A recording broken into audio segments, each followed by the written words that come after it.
ask you a question. And those in favor, or those who agree with what I ask, I want you to raise your hands. Are you ready? You ready? Oh, perfect. Thank you.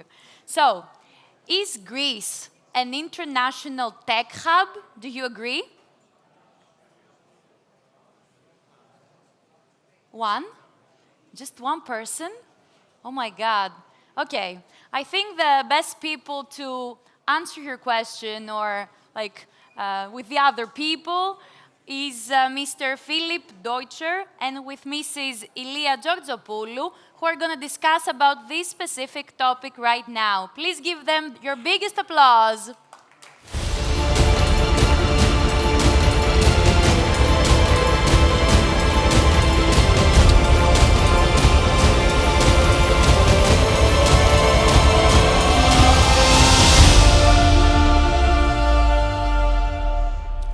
Hello, everyone. Test. Okay, great. Yeah, you're audible. Welcome to Panathēnea. We're really excited to be here today. Philipp, welcome. Thank you so much for traveling all the way here to be Thanks part for of having this. me. Perfect. So, we have a question today. Is Greece becoming an international tech hub? What's next? Do we think that this country can become the next destination for global tech talent? Let's go find out. My name is Ilia Tzortzopoulou. I'm an operator turned founder with experience in scaling, supporting entrepreneurs in Europe and Southeast Europe, yes. And currently, I'm supporting 0 to 1 founders that want to go to market or fundraise or even scale up companies that want to come and invest in Greece. So, let's see. Greece, we think that it's not only a place you just come to visit. It's a place you can come and build from. I don't know if you guys know, but Meta, after acquiring a Greek company named Akisonus, has established a presence here. NVIDIA has deep tech teams and AI teams based here. Revolut has even announced that they're launching a hub here in 2026 after making Greece one of the revenue generator countries in Europe. So what is driving this momentum? Let's go find out. I want to introduce you to Philipp, our panelist for today. So Philipp was the VP of Engineering at TeamViewer in Germany. And in 2019, he led and became the managing director of TeamViewer in Greece, where he hired over more than 100 engineers here. And this established the presence of the first global scale-up company being here in Greece. So, Philipp, you want to take us a bit back and tell us what did you see at the time? Why did you want to invest, for example, in Greece rather than expanding more in Germany or any other place in Europe? Yeah, thank you, Ilia. I think we have to look back in time, or go back in time, 2018, 2019. The engineering landscape in Germany, also in whole Western Europe, was quite difficult back then. So everyone was fighting for talents. The salaries were skyrocketing, and the same goes for the contributions developers were asking for. So there was a strategic decision to make from TeamViewer, especially about are we fighting for talents in Berlin and Munich?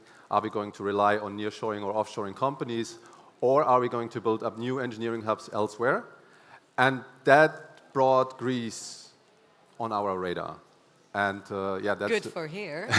Exactly. Yeah. And so there were a couple of things we were looking into. There is an untapped talent pool here in Greece that we identified.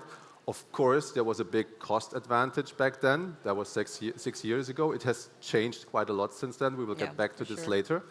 But it also was we were creating a momentum. So the moment TeamViewer decided to settle here, there was rumors in the media like Ioannina was becoming the next Silicon Valley of Greece. This kind of momentum we were trying to ride this wave. And actually it was kind of successful. So we hired dozens or hundreds of engineers. Of course, there were also some challenges, bureaucratic hurdles, I think many of you already know. But some of them were really awkward from an international perspective. And one of them is, for example, when you're trying to open up an international bank account in Greece as an international company. It's still a challenge. I hear it from founders I even also hear it from a couple of people. But it took us literally 6 months to open up a bank account in Greece back then in 2019. And at the same time, we were hiring dozens of engineers. We were building the subsidiary for TeamViewer. We were renovating offices, we were hiring, buying equipment, and we made the whole hub operational at the same time. And in the end, we were also managing this part as well. But that was kind of a challenge that we actually managed. Great. Yeah, and I think like the tech talent, we have great universities that you have mentioned, and so we have great talent coming out of that. But the fact is that we don't have a lot of international global scale-up companies, so engineers can go there and learn like more product skills. So I think TeamViewer coming here and bringing this knowledge and training these engineers post-university would really help the ecosystem and create more like a flywheel effect. But I remember you told me that after the TeamViewer case study, there were other companies coming asking you how they could like replicate this model. So we had more companies coming. Yes, I was asked in end of 2022 by a German startup to also find a good place where they could hire a lot of engineers. They had very ambitious goals, and they were trying to scale up teams very quickly with an international and experienced management. So they went back to me, and they were asking me to find an appropriate space. And also because of the fact that I was kind of quite successful here, and the market situation didn't change drastically, we were again deciding for Greece. Athens this time, and yeah, we were also able to hire quite a lot of very good and very skilled and very ambitious people here, and that makes me really happy. So you have done it more than once, bringing international companies here. You have this engineering deep knowledge, being a fractional CTO, an advisor to companies. So what you have seen so far, like even from abroad and what we can learn from here in Greece, now that of course like AI is picking up and we see like tech centers like Lisbon becoming, do you think Greece can be like the next tech hub? Can we attract more international talent to come here and founders to build here? I think there is not so much big of a difference anymore between Portugal and Greece. I mean, we have to be realistic. In the last 6 years, the salaries in Greece, they nearly doubled. So it's unrealistic to assume that this will happen again in the near future. That's a big reason. But that you need to have the right infrastructure in place, right? So you need to have the connectivity, you need to have transportation, you need to have international flight connections, you need to have universities which are producing a decent amount of talents every year, skilled, well-educated, and so on. So we have seen founders, like we've seen in 2024, like Greek founders raised more than €500 million in funding. We saw Greece ranking second in the AI companies founded by Greek founders by reaching almost 200 AI companies.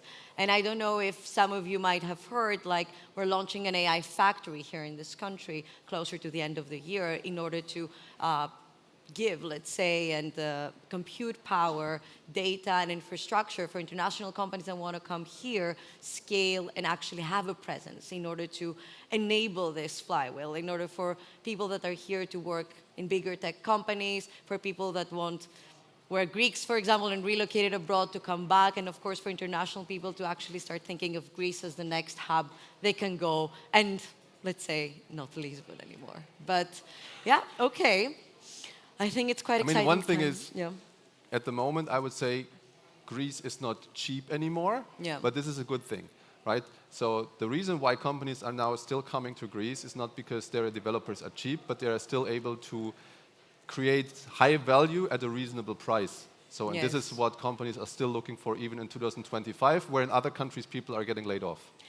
And although salaries have increased, I mean, the fact that we have here companies like Meta, NVIDIA, the companies I've mentioned before, TeamViewer, of course, Greek scale-ups that have scaled, this creates this tech talent to have more experience the past few years than maybe when you guys were looking to come here. So it's not just the good technical talent that comes out of university, but it's also now you can find engineers and even operators in startups that have trained and worked in these big tech brands that we hear all the time. So although salaries have increased, for example, we can still compete with higher paid people from the US, for example. So there's still like more advantages we can find there. Of course, remote work was a big catalyst also, especially during the COVID pandemic and the lockdowns. I recall a situation where I was called one day by one of our junior engineers back then, And she was telling me she's leaving the company after just a couple of months, and she was a high prospect. I saw a lot of potential in her. She told me that she's joining an American startup. She only works 4 days per week, and she's getting 80% more salary. So I could only tell her like 80% more salary. Okay. So yes, that opened up also Greece for an international market. And there is a reason why American companies and even German companies are trying to hire people from Greece, because culturally they are still very closer to us than people from other European countries or even from Asia or whatsoever. And it's always easier to collaborate and to integrate engineering teams that are culturally closer than your own culture. Yeah, makes sense. Okay. And now that you're advising so many startups, from leaders to founders, more engineering part, what do you see like the biggest challenges nowadays on how tech teams are built, and what are they looking for, and what can we tell our audience here to understand like what they can improve, for example? Oh, challenges, there are a lot of challenges at the moment. Economical challenges, like the whole market situation has changed quite significantly, especially since 2021, 2022. So the situation is not the same anymore. That's one thing. And now I lost my point. No, let's go back. Like, you've been a CTO advisor to many startups. Like, what are like these challenges these CTO leaders are facing nowadays with, of course, AI coming up, when they're trying to build a company? What is one of their main challenges? Is it like fundraising? Is it like hiring good tech team? Is it like going remote or the office? Like, what have you seen from the companies you're advising? Yeah, many of them. So, for example, the remote office situation. There is still the question, like, do I hire only people remotely? Can they work only remotely? That also leads to the tendency to hire mercenaries, maybe. So there is a constant debate among managers, investors, company owners, and engineers about the amount of time that they should spend remotely in comparison to the time that they need to spend in the office. So that's a constant fight, and still people are fighting a lot. Speaking about the one situation I described with the one engineer who joined this American company as a remote worker, that sounded like a very good idea for her in the first place, because she got a salary increase, she had long weekends every week, but on the other hand, she was missing like mentorship, like regular touch points in the offices with people, like-minded people in a similar situation, or even senior engineers. Of course, this is something that people always try to simulate via remote conversations, but actually in the end it's not the same. Yeah.